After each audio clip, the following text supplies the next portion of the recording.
हो। त्यहाँनिर त्यो कालो टी सर्टमा 3वटा अक्षर लेखिएको छ। त्यो टी सर्ट कोले लगाएका थिए, तिनीहरू कहाँबाट परिचालित थिए र उनीहरूको भूमिका के थियो 24 गते। यो कुराहरू 23 गते र 24 गतेको फुटेजहरू विभिन्न ठाउँबाट निकालियोस्। सही के हो, सत्य के हो, सबैको अगाडि आइहाल्छ।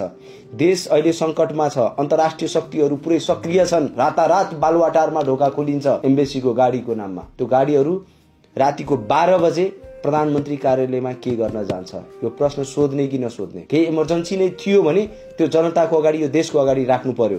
के चाहिँ इमर्जेन्सी थियो? आज तपाईँ हेर्नुहोस् कस्तो भइरहेको छ यो देशमा। केही नाम चलेका, अहिलेको अवस्थामा नाम चलेका विभिन्न आइएनजिओ एनजिओहरूले यो सरकारलाई चलाइरहेको अवस्था छ। नेपाली भन्दा पनि विदेशी संस्थाहरूले चलाइरहेको छ।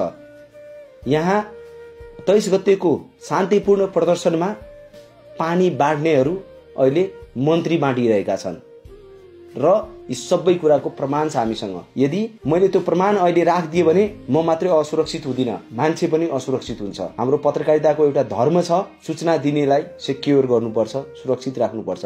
तर यति बोलिरहँदै म त टार्गेटमा परेँ, म टार्गेटमा परिसकेँ। ढुक्क हुनुहोस्। अब मेरो सुरक्षाको ग्यारेन्टी रहेन, यति चाहिँ ग्यारेन्टी नै भयो। आज मलाई लाग्यो बोल्नुपर्छ।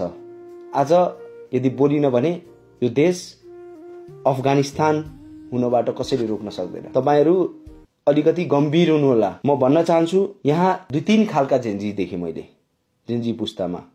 एउटा जेन्जी जो साँच्ची नै देशलाई माया गरेर, राष्ट्रलाई माया गरेर, भ्रष्टाचारबाट आजित भएर, नेताहरूका कर्तुतहरूबाट आजित भएर उनीहरू सडकमा आएका थिए।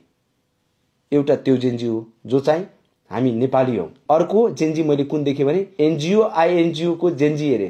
अब यो बोलिरहँदा अनुरोध गर्न चाहन्छु सम्पूर्ण नेपाली नागरिकलाई, सम्पूर्ण दलका नेताहरूलाई, सम्पूर्ण पार्टीका नेताहरूलाई, पार्टीहरूलाई, तपाईहरू अहिले